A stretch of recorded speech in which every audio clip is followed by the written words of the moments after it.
All right, a friction problem on an inclined plane with different angles. So, to review something first, as I said in a prior video, if we have a surface and we have an inclined plane on that surface, and here's our angle theta, Greek letter theta, which is commonly used for angles. Then I need to get more black markers out. This one is starting to fade. So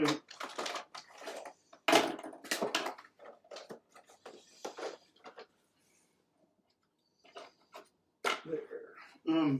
We have our angle. Now we have something on the inclined plane.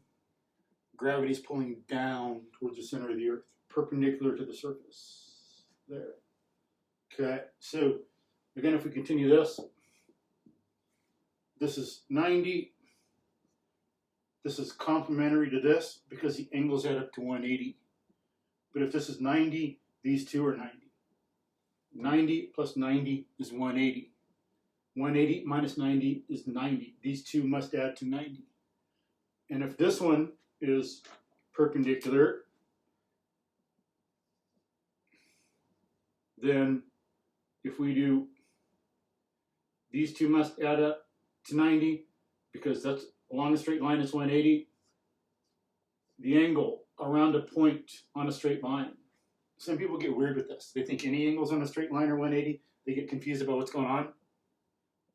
You know? Interesting. It's having some like vague formula in one's head without seeing the reality that gives rise to it. Again, that shows how conclusions need to be evidenced. You need to know the evidence and context that gives rise to it. Otherwise, it's not knowledge. It becomes confusion. Physics, chemistry, politics, history, judging human beings.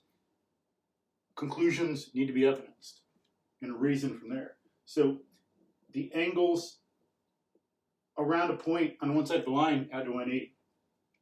And so here we got this line, that's 90. These two angles have to add to 90. You know, but 90 minus this is this, so this one's theta. Or with some numbers, if it helps some people, if you're not good at the abstraction with angle in general, if this is 30,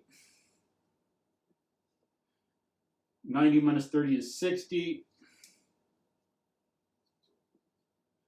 90 minus 60 is 30. So, and that's one thing we need to learn to do on our own. I'm doing this, and you can learn to do this on your own for certain variables to figure it out for yourself, because a lot of books, a lot of text, a lot of situations, you're not going to be given that information. You got to explain it yourself. Someone will give you something, it's in a book or something. We need to learn how to break it down and get the reality of it. Important skill. So, if that's 30, these have to add to 180, so that's 60. That's 90, so that's 30. So this angle is here. Okay. Now,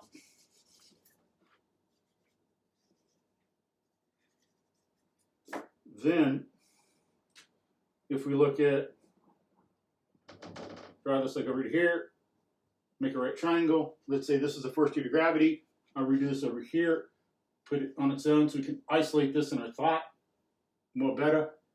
Here's theta, force due to gravity, pulling it down towards the center of the Earth with love. And here's our right angle. So this is parallel to the board, the parallel force. This is perpendicular to the board, the perpendicular force. So the parallel, notice that we have sine opposite over hypotenuse. Sine of theta is opposite over hypotenuse. Remember, the two lines mean parallel. Put them a little closer together like that.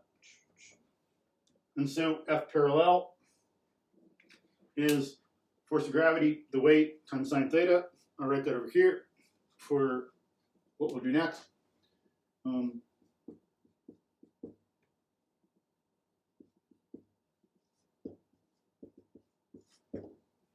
Where theta is this, not just any angle we want, it's this angle. Remember the conditions for our thinking. Our reasoning is based on the premise that this is the angle. If this is not the angle, these conclusions do not follow. We have to get the same context and develop with the trig and everything what formula would actually apply. In here, F perpendicular, adjacent over hypotenuse.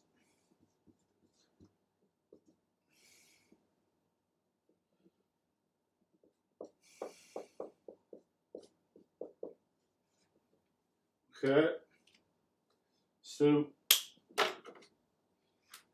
then multiply the perpendicular, the normal force, is the weight times force of gravity times cosine theta. Okay, that's some review. Now,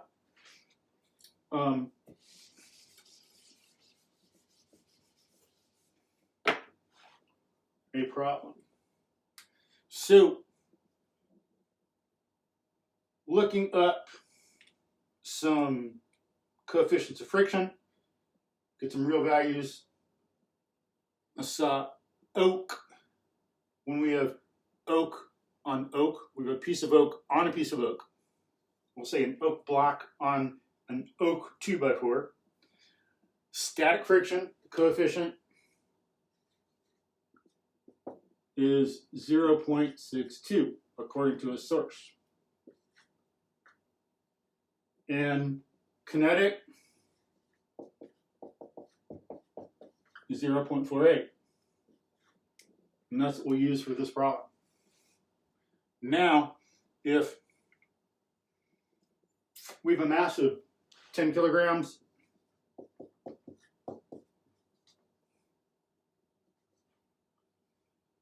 and our situation is ground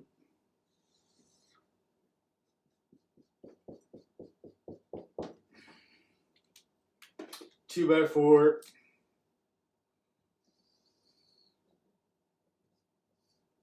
oak 20-degree angle.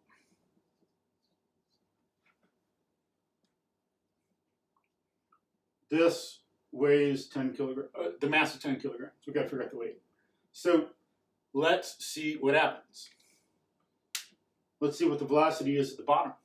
And that means if it's starting from 0 here, remember, there would have to be a change in velocity. For there to be a velocity here, you got to change from 0 to something. If the velocity is 0 here, maybe it just stays. Is there a velocity at the end? So what we need to see is if the parallel force is enough to overcome friction. Because as we saw, the force of friction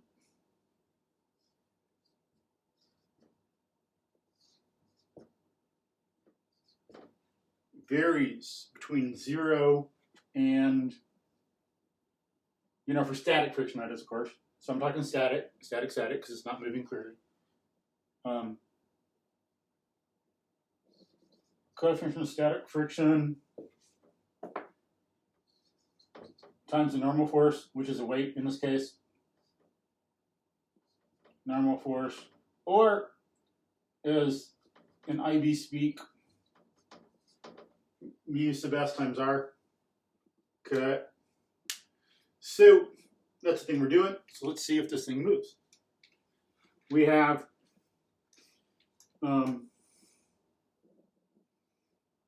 to get the normal force, so we need to get the perpendicular, the normal force, to see what friction can do, what the maximum is. Then we got to get the parallel force and compare them and see if the force pulling down can overcome the friction. Think of friction as like a spring. You can pull it and it relaxes. So if we got to pull on it, is it enough to break the spring so the thing can go free? or is the spring going to have an equal but opposite force and keep the thing there? So here we got the perpendicular. I'll do perpendicular here, parallel there. The perpendicular force is going to be 10 times 9.8, because 10, we should know, is a mass. Okay, whoops, my computer screen went dark. Let's get this open again so I can see. Okay, cool, still recording. So, the perpendicular, okay, that's a mass. We need force, mass times weight, 10 times 9.8 times cosine 20. Then the parallel, I'll go ahead and write that. Parallel in the direction of the board. So we got perpendicular to the board in the direction of the board. Two components like that, as we did with like horizontal and vertical. Still two components that are perpendicular. Parallel 10, 9.8, sine of 20. Okay. So we got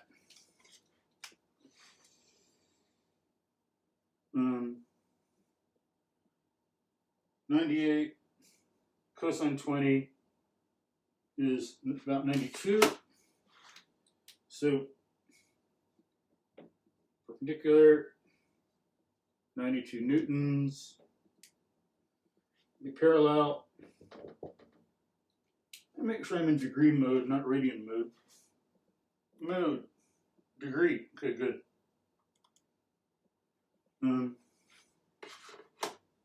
Then 98 sine of 20, and that's something to remember. If you are doing a problem on your own and you get the answer wrong, but you're doing everything, every step right. I'm doing everything right, but the answer's wrong. Well, it could be we forgot to put our calculator in degree mode instead of radian mode. That's one thing to consider.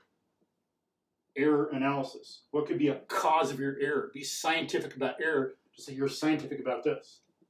Okay? So here, 98 sine 20 would be like 33.5. So weight is pulling down gravity, the earth, with 92 newtons. And the board would be pushing back with that because of Newton's third law. And then we get this and take a fraction of that and see, can we compare the forces? So we got the force of friction.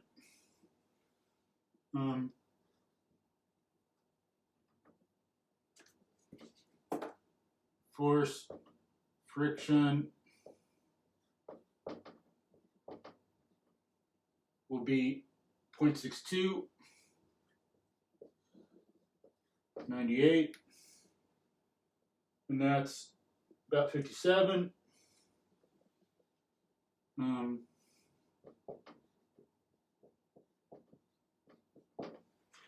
But the parallel force along the ramp is not enough to overcome how much friction can be up to.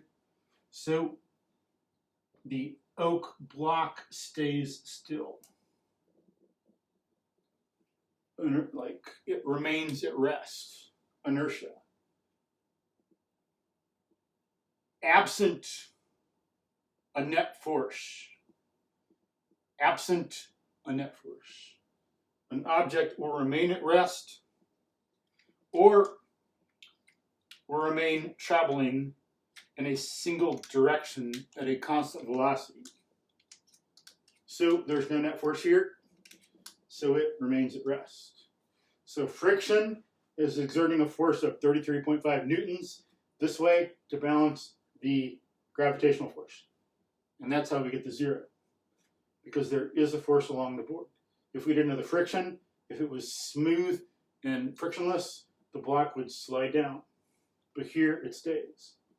Okay, and then I'll try another one at a different angle in the next video.